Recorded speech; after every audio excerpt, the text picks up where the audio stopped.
Welcome to the Wear, Wag, Repeat podcast. I'm Tori Mystic, here with my dog Lucy. Together, we're interviewing cool, creative women entrepreneurs whose work is inspired by their dogs. Do you dream of working alongside your dog? Then sit, stay, and listen to the latest episode. If you want to know more about growing your Instagram account, then this episode is for you. I'm talking to a marketing expert and Boston Terrier mom about how connecting online can grow your influence and your business.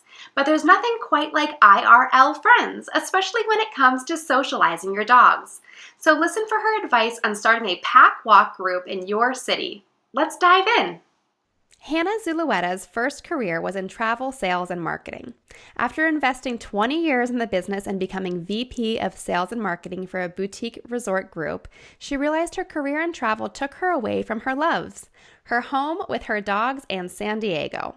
She decided to take the leap of faith to start her own social media consultancy so that she could work out of her home and live a life that included her dogs. 2 years later, she's happy to share that she made the right decision.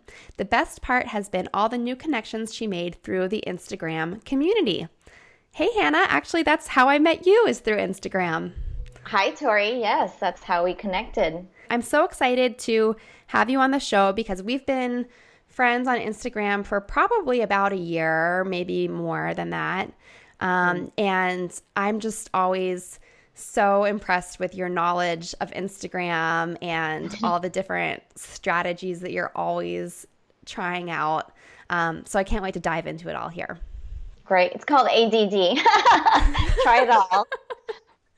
That's a good strategy. Actually, the episode that aired right before this one, I was talking to somebody about ADD and just trying every single thing. Yes, you got to. Trying every idea because you never know what could happen. Right. So how did you decide, coming from the travel industry, how did you decide for your new consultancy to be focused on social media marketing? So what happened was I actually fell into social media. I thought I was going to be doing travel consulting because it made a lot of sense. I had 20 years in travel and I got a few clients that were in travel right away, just a natural progression from having those relationships. But as you know, working for yourself can get really lonely. So I would act like I was going into the office. I'd start and I'd give myself my breaks and my lunches, and then I would play with Maggie. At the time, it was just Maggie. Take photos, and then I would upload them into Instagram. I had no idea what I was doing. And then I noticed that there was the very cool one-to-one interactions that were happening, and her account started to grow. And because I have a degree in marketing and I've been in sales and marketing, I said, there's something going on here. Let me analyze this with a business mind and try to figure out what's going on. And I noticed what was great about Instagram versus Twitter and Facebook, it was a much more kind environment. And it was very community-centric, which I love. And working for yourself, these were my friends online, during the 8 to 5. And as that grew, I just said, you know what, I'm going to focus on this. I think I can do this for other businesses. And that's how my consultancy started. So what types of businesses do you do social media consulting for? So it's a hodgepodge. And obviously, I've got my travel clients, and I also work with my sister-in-law. She's got her own marketing strategy consultancy up in LA, and she focuses on the B2B space. So I've helped her with a uniform company. I've got an HVAC client. I've got a windmill client. So it's a really marketing is a contact sport, and you can take the concepts and apply it to other industries. And even though I do have those kind of clientele, I'm trying to shift more into the pet space because it's just way more fun. It is way more fun to just look at dog photos. Yeah. All the time. It doesn't even feel like work, which is, it's like sometimes I say to myself, is this real? I'm going to go meet some friends and we're going to take photos of our dogs, and it's just too much fun. I know. Sometimes when I am working on like a DIY project for my blog, I get just I don't know, silly, like laughing about it and just thinking, oh my God, this is actually my job. Yeah, I'm getting yeah, paid to craft something for my dog. yeah. It's great. It's fantastic. So that's how I fell into the social media world. So, what's really cool about you and something I'd like to talk about is your account, which I don't think we even mentioned the name of it yet, which is Maggie Loves Orbit. Yes. And it follows your two Boston Terriers. And you have grown that account like exponentially to crazy levels. So tell us a little bit about the growth of that account, how long it took you to get to the numbers that you're at now, and sort of what it was like to do that. Okay, so I probably spent an unhealthy amount of time in that account, I will admit.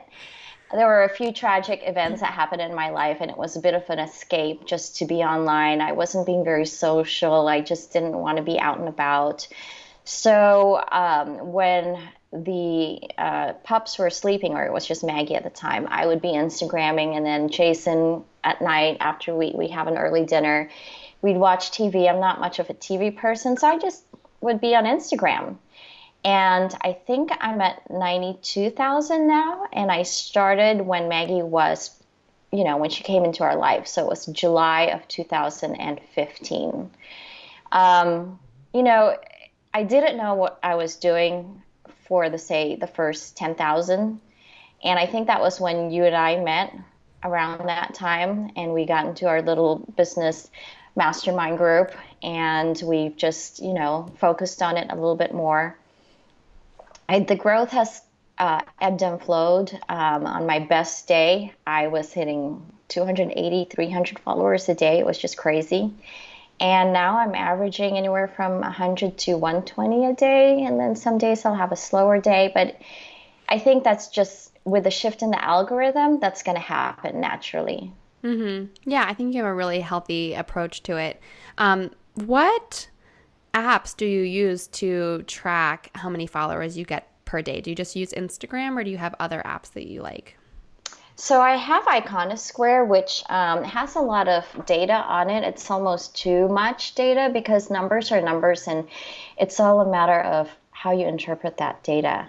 And I try not to look at a day-to-day view. I try to look at, how's a month trending, how's a quarter trending. On the phone, there's one that's called Instagram Analytics. I think you pay $3 for it. And what's great is you can track, I think I'm tracking maybe 100 different Instagram accounts, and not just myself, but my clients, but I benchmark, different pet brands, different influencers, just so I can see, okay, not necessarily having this one view of the accounts that I have in front of me, but how's the sample of 100 different accounts doing? And if I have a bad day and I see, well, Mandy the Frenchie had a bad day, and BarkBox had a bad day, and and I there's certain accounts that I just love to look at, then I realize that this is just what happens on some days, and not everyone's going to be on their phone.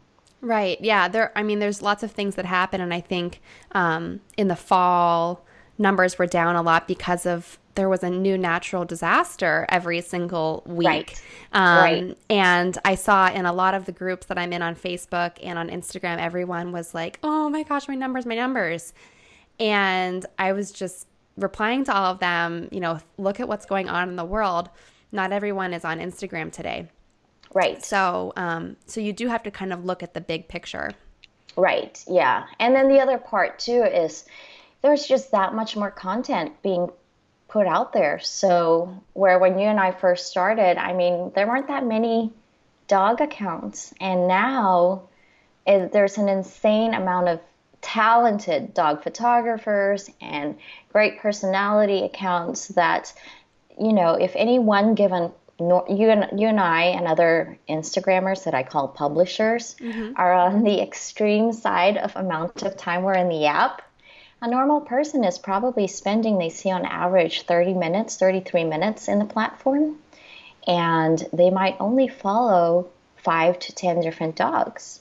So it's just a much more crowded space. So I look at all of that, and you've been doing social media for a long time, and you remember Facebook when Facebook reach was fantastic, and now it's maybe 3%. Now it's maybe 0.1%. So we've seen a lot of changes just in social media. So I try not to let the daily dips affect me. Right. So, there's the day-to-day grind of spending hours. Yes. Hours on Instagram. I know you and I both do that. But then sometimes there's unexpected things that happen. So have you had any sort of lucky breaks that really grew your account or just boosted your visibility or just made you excited? So there was this one video that I did with Maggie. It was in the garage. It wasn't even set up for Instagram. It was my girlfriend and I, my best friend. We were on this health kick, and we were accountability partners to each other. So we would video our workouts and send it to each other, and more like, here, I did my workout today. Did you? And so I was doing this thing on my T-Rex, and Maggie decided to crawl up while I was coming up, and it was really bad. My hair was bad. I mean, I just looked like a mess. And I sat on it for, I don't know, maybe 2 months. And then one day I said, you know what? I'm just going to post it because she's so cute for doing this. And when I posted that, it did well on my account, but then one of these distributors circulated on Facebook, and it just went viral. I think it was in the millions. And then I should have kept it with that group. And then another group said, we'll syndicate it for you and we'll publish it.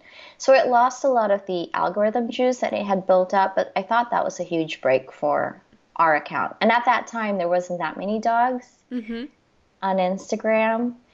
And then the other part is being part of the San Diego dog community. We were able to attend a model call for Petco and got on a bag of dog food. That is so awesome. Yeah, so it was a bit surreal. It happened over the course of 5 months, and I kept it really quiet. And I didn't even do a huge announcement about it because I was part of the photo shoot, and I like to be behind the camera, not in front of the camera. Well, and I know I work on a lot of ad campaigns and stuff because I do acting and modeling work. And lately I've gotten Lucy included in some things that I have been keeping under wraps until they're published. But that's usually how it works. Like, I don't like to tell anyone about anything until it's actually out there because you never know. They could just pull the whole campaign the day before you think it's going to get published. So that's usually a good strategy to sort of keep it under wraps. Because I've definitely told people, oh my gosh, you have to watch TV at 6 a.m. on Friday, and then nothing happens. You've been on quite a few. I mean, I've seen you on a few spots, and so I think that's fantastic. I mean, I felt that's where you really get to know a person when you see them on video, because it's one thing to be interacting with photos and just commenting, but when you get to see someone face to face, you realize, I really like this person, I could be her friend. And then we became friends. Yeah, I think video totally changes things. And I hope that people feel the same way about listening to a podcast. And there is a video of this episode, if you go to my YouTube channel, and you can see Hannah and I, like our talking heads on Skype as we do this interview. So speaking of video, you do post quite a lot of videos, and I know you do a ton of Instagram stories, and a lot of those are video. Yes. So tell us a little bit about that. Like, what makes a good video? What is something that would go on stories that wouldn't go in your feed? How do you differentiate? Actually, it was in another Facebook group, and they articulated it perfectly, is that your gallery is where people get to know you, and your stories are where people learn to love you, because it's more the unpolished, raw and real. And I think that's where your tribe is, where you'll connect with them. You're not going to connect with everybody. There's interest, there's lifestyle, there's age, there's all these different factors. And with video, I feel like, well, with stories is where you can really make those one-on-one connections. Sometimes I'll sit and I'll find myself watching stories, and a half hour has gone by, and I'll say, oh my God, I need to stop. But in terms of what I share, I kind of try to package it around the photo that I may be posting yesterday or today or tomorrow, where it's what leads up to that event. Or let's say if you think about a painting being your photo and your gallery, then your Insta stories will be the brush strokes of what created that day. And so it's more a deeper insight of what you want to share, obviously. And I try to, have variety in what I share, but it's really what I just love. I mean, I probably overshare, if anything. Is there such a thing? So I've had a day where we did a pack walk and I think I shared, or a hike, and I think I shared like 25 photos because there were that many dogs and I just wanted to share them all. So running your own business isn't easy. There is so much to keep up with every day to let people know that you exist. Posting on social media can be really effective, but who has time to research all the latest algorithms and strategies to gain new followers and get them to your website? Based on everything I learned growing my Instagram presence for my own account, which is @tmystic, I created a new business called InstaMystic. I'm here to help you magically create positively engaging Instagram content, whether you're promoting your dog, your business, or yourself. You can learn more about how I can help you at torimystic.com. That's TORIMISTICK.com. And since you're a loyal podcast listener, I created a free bonus just for you. Get 24 of my go-to dog mom hashtags by visiting torimystic.com/dogmom. You can also find a direct link to this list in the show notes of this episode. Yeah, well, I love following, especially when you do like the dog meetups or pack walks in San Diego. So are you one of the organizers of these pack walks or just a participant? I am one of the organizers with Real Pet Food. Ruby started to do, I call them champagne pack walk hikes, which were great. She started doing them, her and her partner, her business, organized 3 last summer, and attendance was fantastic. I think at their best they had over 100 people go. And it was an evening hike, and we'd summit, and then we'd start drinking champagne. Oh. And it was always around the full moon. And we realized that that was a lot of work, and it's not always safe to be hiking in the evening. And those hikes tended to be on a Sunday evening that summer is when the full moon was. And we said, you know what?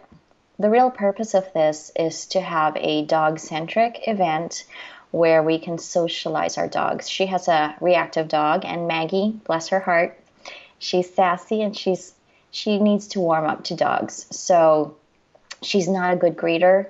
She will backbite. You know, she is very confident in meeting someone and she'll get in their face and smell them. But the minute the dog says, hey, you're too close, she almost gets too sassy and backbites. Mm-hmm. So in talking to Ruby, we had the connection of both our dogs are reactive. We need to do activities that are all about the dogs. So let's just get together every 2 weeks and walk. And so we've had groups that are small as 6 people, and this Saturday I saw we've got 44 people RSVP. So I think it's January and Fit Month, so I'll be sharing that, and this will have gone up live by then, but I'll be sharing that, and I think Real Pet Food will be videoing it as well. That's so awesome. I think that that's just such a good idea. If someone wanted to organize a pack walk in their city, do you have any recommendations? Like, is it a Facebook event that people RSVP to, or how do you organize it? So we're currently organizing it on Meetup because there is a huge dog community that isn't on Instagram or Facebook, but they are into meeting up with other people. So we are using that as our main platform to publish it. We'll do a shout out or a mention here or there on our Instagram and Facebook, but it's really more on Meetup. In terms of organizing your first pack walk, I would look up to see if a dog trainer or anyone else is doing one in your area to join theirs. before you organize your own, because there is a dynamic of welcoming reactive dogs. That's why you're pack walking. And when I first encountered these, they're called the pet whisperers, and they're actually a client of mine. When I first saw them, one guy had 15 dogs and another guy had 8 dogs. And they're a doggy daycare adventure camp type of business. And that's when I first saw how Packworks worked. And I attended theirs, but they moved. So then I basically stopped attending any because there wasn't any in our city. And then Ruby and I said, well, I've attended enough. Let's organize our own. But you do have to really make sure that safety is the first priority. You don't want any dog fights. No, you definitely don't. And I've organized dog events before, and usually we always have sort of like an emergency first aid kit with like a bullhorn to break anything up in case anything happens. So it is always best to be prepared for anything. So we kind of glossed over your photo shoot with Petco. And I know it's maybe because you don't want to be in the spotlight, but I'm going to force you to.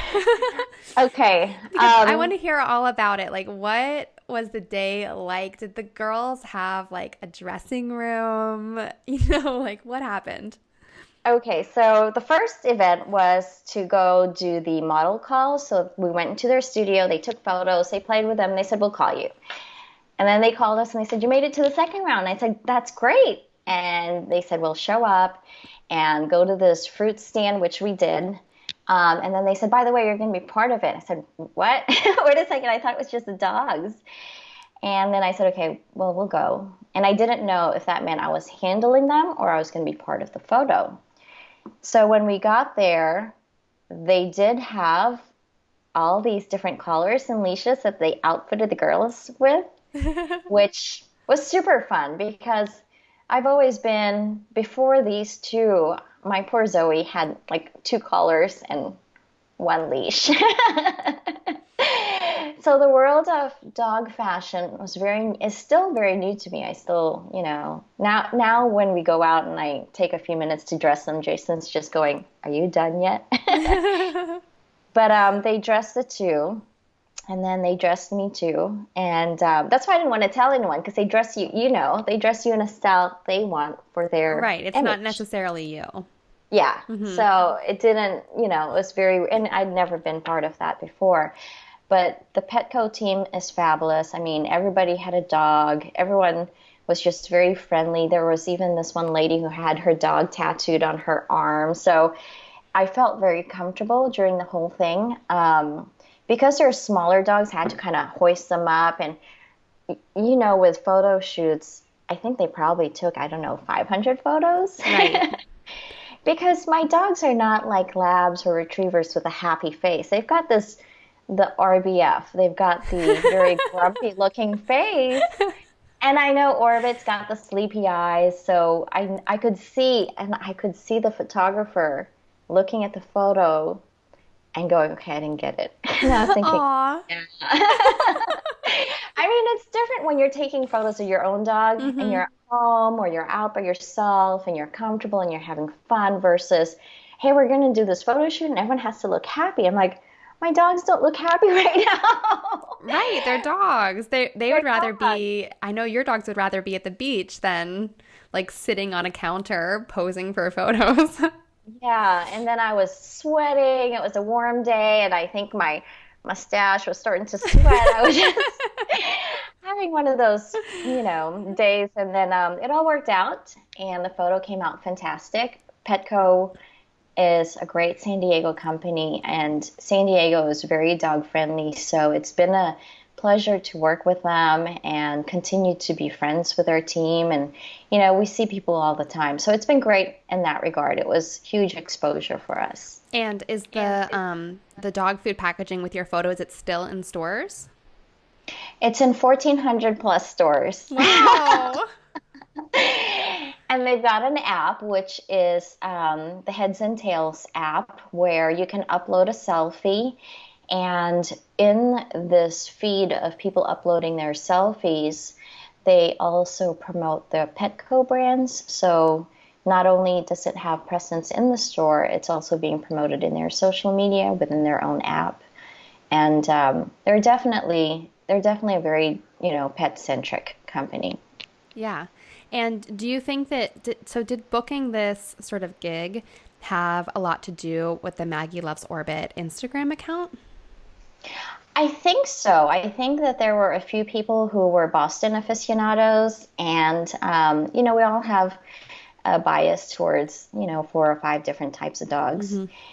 And also, they were launching a small breed line. So I think they only had 3 different menu items, and then they got into the small breed line, the puppy line, the senior dog line. So when I went to the photo shoot, and I said, okay, there's 3 other small dogs. I think we have a good chance. That's so awesome. So, Yeah. talking about Maggie and Orbit, what are their different personalities? Like, how are they different from each other? And then maybe what do the 3 of you all have in common? So Maggie is quirky. She definitely likes to do things on her own terms, which I think that independent streak is something we have in common, because when the crowd is saying this, I kind of tend to ask myself, okay, what's really going on here, and how can I look at this differently? And that's how Maggie is. She's a bit of a sassy pants, which I can get, which we all can get. And then Orbit, she's just a love bug. She just wants to love, and she can lie on her back and cuddle, and that's the part where I can do that very easily too. And I think I made a post yesterday about waking up early, because all of last year I let myself just wake up without an alarm clock, Mm-hmm. which was fabulous. Mm-hmm. And I was waking up when my body wanted to wake up, and that's Orbit. She's living the moment. I'm just enjoying this, and I don't want anything else. But Orbit's younger than Maggie, right? She is. Yeah, so She it's is. kind of funny that she is like has like a wiser approach to Yeah. taking her Yeah. time. Yeah, she definitely, I mean, they definitely, our dogs do teach us to slow down and appreciate life. Yeah, for sure. So we have to wrap up here for this episode, but there is some exciting news for both Hannah and I. We are both going to be speaking at the Blog Pause conference in Yay. April. So I'm really excited we get to do that together. We're going to be on a panel about Instagram stories with 2 other Instagrammers. You might be familiar with the account I Party with Bruce Wayne and another account called Incredible Stella. They're both really awesome. So them, along with Maggie Loves Orbit, and my account is T Mystic, the 4 of us are doing a panel all about Instagram stories. If you're a dog blogger, a pet influencer, or just interested in social media in general, you should check out the conference. It's in April in Kansas City, and hopefully we will see many of you there. Yes, I'm excited. Yeah, I'm so excited. And we're going to finally meet in person, which I'm super excited about. Me too. Me too. And everyone else that will be going as well, because we all talk to the community, so this will be fun. Yeah, when I went to the conference last year for the first time, it was Which just you became the winner of. yes, where I won an award for best Yeah. blog design. That was on the last day, but on the first day, I remember seeing so many people that we all know each other through social media, and we all were running up to each other and hugging. And it's just so special, and it's such a unique experience to meet your online besties in person. It's really special. So I'm looking forward to doing that with you in a couple months. Likewise. So thank you so much for being on the show. And real quick, tell everyone, they know your Instagram account, but tell them your website so they can find you. I've got several. So obviously Maggie Loves Orbit on Instagram and Facebook, and their website as well. I have Bark Community, which is a community account, and I've got Coterie Agency. It's got a period after that. And yeah, I think, but if you start off with Maggie Loves Orbit, I'm always in there in the morning and the evening at least, and I will be able to answer and help you with any of your questions. Thank you so much, Hannah. And of course, I'll have links to all of her accounts and different websites in the show notes that you can find at wearwagrepeat.com. So thanks, Hannah. Thank you, Tori. Thank you for listening to the Wear, Wag, Repeat podcast. You can fetch show notes for this episode at wearwagrepeat.com. If you like what you hear, please subscribe so you don't miss an episode. And until next time, Lucy and I will see you around the dog park.